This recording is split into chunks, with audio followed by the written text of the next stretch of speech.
Institute मैंने अभी फ़िलहाल के लिए वाइंड अप अपने निजी तौर से कर दिया है। बच्चे फिर भी पढ़ते हैं थोड़ा। तो उसमें क्या था कि नाम बियॉन्ड बुक्स से था कि बुक्स एनसीईआरटी याद और मार्क्स ही सब कुछ नहीं है।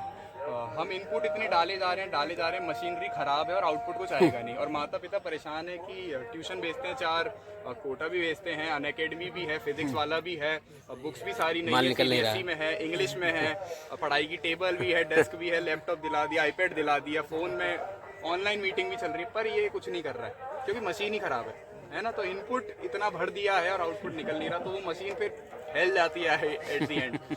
तो मेरा कोशिश था कि ये मशीन में इनपुट क्या डालना है वो तो जिसकी जो मन श्रद्धा, किसी को साइंटिस्ट, किसी को यूपीएससी, मशीन तो सबकी कॉमन ही है, सब मनुष्य हैं और बुद्धि और विकास वही सब है। अब ज्ञान तो मल्टीपल तरीके के हो सकते हैं। तो वहाँ मेरी कोशिश रही बच्चों की मेमोराइजिंग पावर बढ़ाने की, फास्ट कैलकुलेट करने की, सही सवाल पूछने की। आज के समय ये बहुत है, इंटरनेट जब से आया और एआई जब से आया, उसको पूछना तो पड़ता है, तो सही सवाल पूछ पाने की, क्यूरियोसिटी जगाने की। ऐसे 4-5 कॉन्सेप्ट थे जिसमें मैंने रूबिक्स क्यूब भी सिखाया उन्हें। मैंने उनको श्लोकों के मंत्र कैसे सिखाए, मुझे मालूम था गीता से कनेक्ट नहीं होंगे, पर मैंने उनमें कंपटीशन करवाया था कि ठीक है ये एक आज का मंत्र सबसे पहले कौन याद करेगा। अभी क्या अर्थ है वो नहीं मालूम, बट वो याद कर रहा है क्योंकि बचपन में हमें ऐसे करवाया था। तो स्कूल में मैंने 50-60 मंत्र याद करे थे, अपने मंत्र कह रहा हूँ मैं, श्लोक याद करे थे हमने, पर मुझे उनमें से अर्थात 45 का नहीं आता होगा, पर 50-60 श्लोक आते थे। अब आज जब चेतना इतनी विस्तृत जागृत हो गई मेरी, तो मुझे समझ आया कि मुझे पहले से कितना ज्ञान है। मेरे को कोई भी जितने श्लोक हैं 10-15 में से सुना देता हूँ, लोग आश्चर्य कर जाते हैं। मैं वो खेल खेल में याद किया था। तो श्लोकों का भी ऐसा रहा।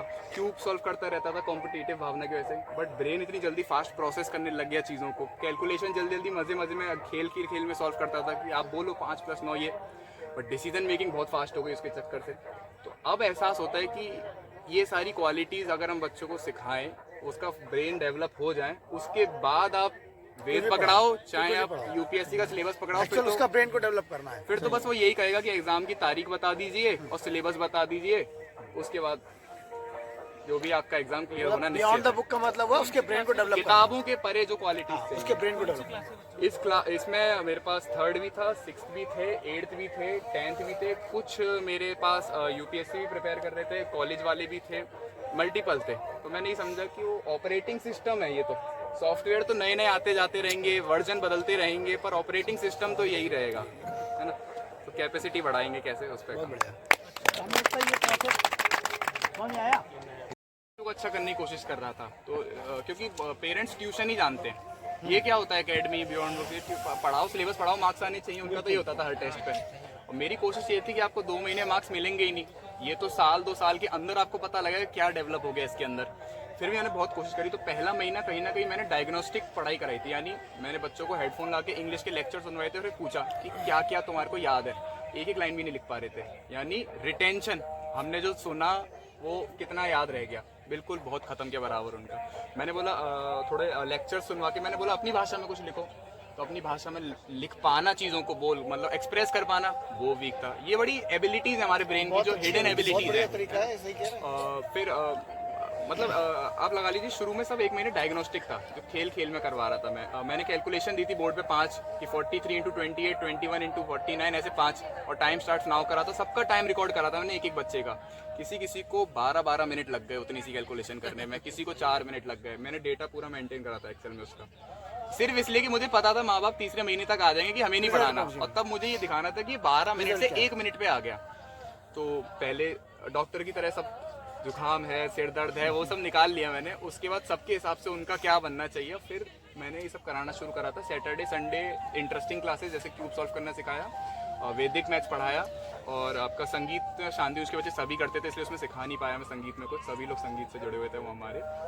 ये 3-4 क्वालिटीज़ रहती थी। और गोल घेरा बना के बच्चों को सेंटर में बुलाता था और एक टॉपिक पे बोलने के लिए बोलता था, ज़्यादा नहीं, 2-4 मिनट के लिए बस, जितना बोल सके बारी बारी से, खेल में ही। बट और टीम बना के भी मैं करवाता था, काउंटर क्वेश्चन करेंगे कि 5 × 8, 3 × 6, और मैं जज होता था बस, ऐसे लगे रहते थे वो।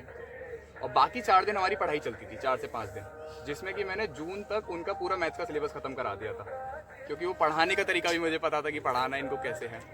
तो रिजल्ट यही निकला लास्ट में कि सबकी कैलकुलेशन इतनी हो गई कि वही 5 सवाल जो उस लड़के ने शुरू में 12-15 मिनट में करे थे, वो 1 मिनट में ही करा उसने। जिस लड़की के नंबर 7th में 33 आए थे 80 में से, वो लड़की अभी तक एक भी पिछले 3 टेस्ट में फर्स्ट के नीचे नहीं आई है। फर्स्ट ही चल रही है वो। और उनके उस लड़की के पिताजी हमारे डीएसवी में एआई विभाग ही देखते हैं, एआई में ही है। हाँ, तो उसके माँ बाप भी थोड़े एक्साइटेड हो गए। और क्योंकि वो लड़की थी, लड़कियों में थोड़ा फोबिया होता है मैथ्स को लेके, तो वो खुद एग्जाम्पल बन गई लड़कियों के बीच कि मैं यहाँ से यहाँ आ गई। बहुत सारे बच्चे इंग्लिश से डरते थे, उनकी इंग्लिश इंप्रूव हो गई। बहुत सारे कुछ श्लोक नहीं आते, कुछ श्लोक याद हो गए। तो रिजल्ट बहुत अच्छा निकल कर आया। पर चूंकि ये रिसर्च प्रोजेक्ट था तो मैंने इसको बहुत विस्तार करा नहीं, इसको मैंने वापस वाइंड अप और अपनी मेन जो रणनीतियाँ बनानी उस पर काम किया। बहुत अच्छा आइडिया है मेरे ख्याल से इसको अपने बच्चों पे कर लो। हाँ अपने बच्चों पे कर लो। अपने बच्चों पे कर लो और